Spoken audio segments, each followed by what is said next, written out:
네, 기본소득당 용해인 의원입니다. 이상민 증인 질문하겠습니다. 12월 4일 새벽 1시에 서울 청사를 나섰고 3시에 대통령실에 도착했다라고 국회에 본인의 당일에 행적을 제출을 했습니다. 국회 계엄 해제 직후에 계엄이 지속되던 2시간 동안 어디 가서 뭐 하셨습니까? 증언하지 않겠습니다. 누구 만나셨습니까? 증언하지 않겠습니다.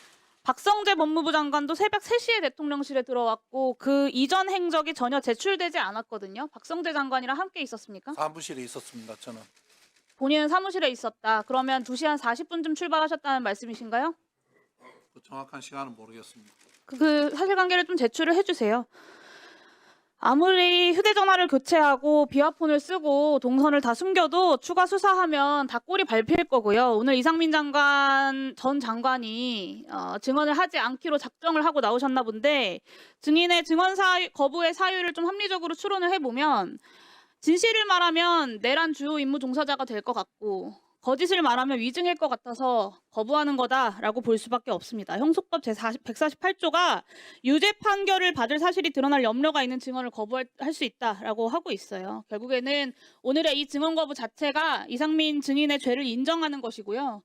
이 죄를 감하는 유일한 방법은 국민들께 진심으로 사과하고 그날의 진실을 역사 앞에 그리고 국민들 앞에 소상하게 밝히는 것입니다.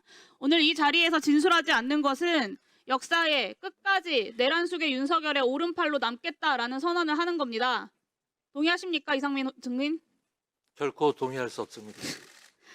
피의자 윤석열이랑 어떤 사전 모의도 없었다고 주장하는 이상민 증인이 심지어는 계엄을 말리고 반대했다라고 주장을 하는 증인이 어떻게 이렇게까지 윤석열과 혼연일체가 되어서 움직였는지 저는 정말 좀 놀라운데요. 한번 살펴보겠습니다.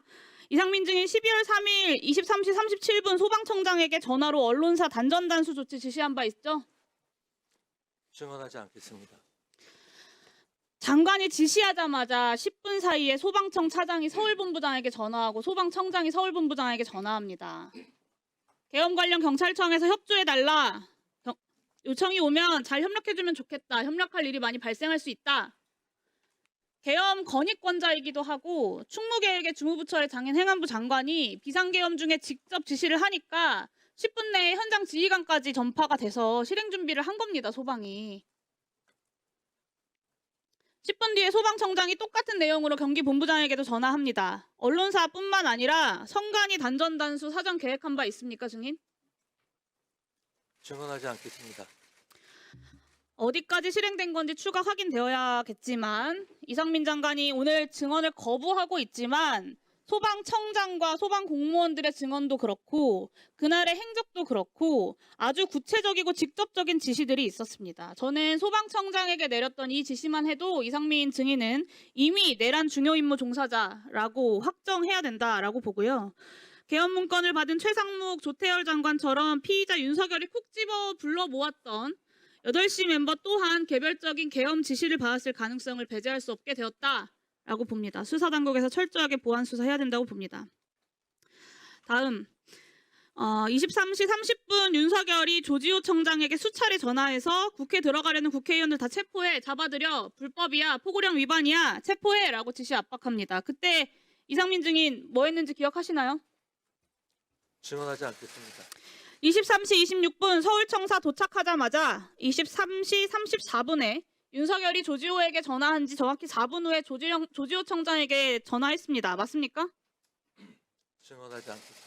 뭐라고 했습니까? 국회 진압 중에 지원할 거 없냐라고 물어보거나 포고령 위반이다. 자신 있게 국회의원들 끌어내려라 라고 지시한 바 있습니까? 증언하지 않겠습니다. 증언하지 않지만 그날의 행적은 이미 다 드러나 있습니다. 3분 뒤인 23시 37분에 소방에게 전화해서 경찰 단전단수 지원하라고 지시합니다. 이게 윤석열이 경찰을 압박한 지 10분도 안 돼서 다 벌어진 일들이에요. 0시 30분에 윤석열이 이진우 수방사령관에게 전화해서 아직도 못 들어갔어? 본회의장 들어가서 4명이 1명씩 들쳐 업고 나오라고 해!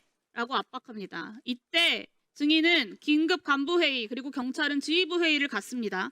그 직후인 0시 39분에 경찰이 행정안전부에 재난안전통신망 이동기지국 설치를 요청합니다. 이 이동기지국이 출동한 곳이 딱 세 곳이에요. 국회의사당, 그리고 국회의장 공간이 위치한 한남동 공관촌, 그리고 대통령실 인근입니다. 이 공간이 어떤 곳이냐면요. 계엄 당시에 수방사 군 병력이 배치됐던 곳과 정확히 일치합니다. 0시 56분에 수방사가 서울시에 군경 합동상황실 개소를 문의했다는 것은 이미 알려진 사실이고요. 재난안전통신망은 여기 계신 많은 사람들이 알고 있는 것처럼 수방사, 경찰, 그리고 소방, 서울시, 행안부가 함께 통신할 수 있도록 되어 있습니다. 단전다수뿐만 아니라 통신까지 끊으려고 한 건 아닌지 정황상 의심할 수밖에 없습니다. 다음입니다. 비상계엄 해제 의결 이후에도 장관은 경찰국장을 통해서 경찰 상황을 수시로 확인을 했어요. 이동기지국을 그대로 아침까지 배치를 했고 4일 아침 외출하고 국무위원 간담회하고 저녁에 안가에서 회동을 합니다. 계엄 수습책 논의에 앞장선 것으로 보여요. 그리고 그 다음날 국회에 출석해서 처음으로 고도의 통치 행위라는 변론 방향을 제시를 합니다. 실제 이상민 행안부 장관의 행적은 계엄을 적극적으로 지휘하고 지원한 것으로 해석할 수밖에 없습니다. 경찰 소방의 내란에 동원하고 국회에서는 고도의 통치행위 운운하면서 변론 방향 제시하고 꼬리 밟힐까 봐 더 이상 증언하지 않으려고 사퇴하고 숨죽이고 기다리고 있었던 겁니다. 소방청장 때문에 꼬리 잡히지만 않았어도 거짓말 그 자리에 앉아서 뻔뻔하게 하고 계셨겠죠. 지금처럼 증언을 거부하지 않고. 그렇지 않습니까? 이상민 증인이야말로 재범 우려 그리고 증거인멸 우려가 크고요. 그리고 혐의 또한 내란 중요 임무 수행으로 중합니다. 다른 이미 중요 임무 종사자들이 다 구속되어 있는 형평성을 고려할 때 수사기관에서는 이상민 증인을 즉각 구속 수사해야 한다라고 판단합니다. 이상민 증인 동의하십니까? 증언하지 않겠습니다. 네, 오늘의 이상민 장관의 이 비겁한 역사 죄인의 모습을 국민들은 똑똑히 기억할 것입니다. 그리고 역사가 반드시